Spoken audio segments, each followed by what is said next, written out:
Hi!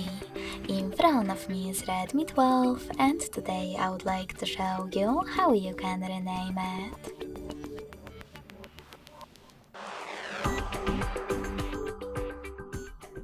You need to begin by going into settings and clicking on About Phone section at the top.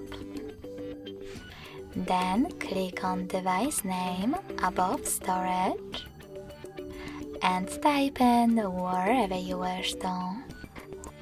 In my case, Sunny.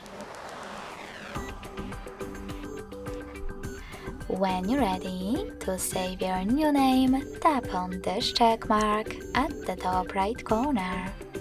So when I do that, as you can see, name of my Redmi has changed. Thanks so much for watching. If you enjoyed this video, don't forget to leave a like, comment and subscribe. Bye!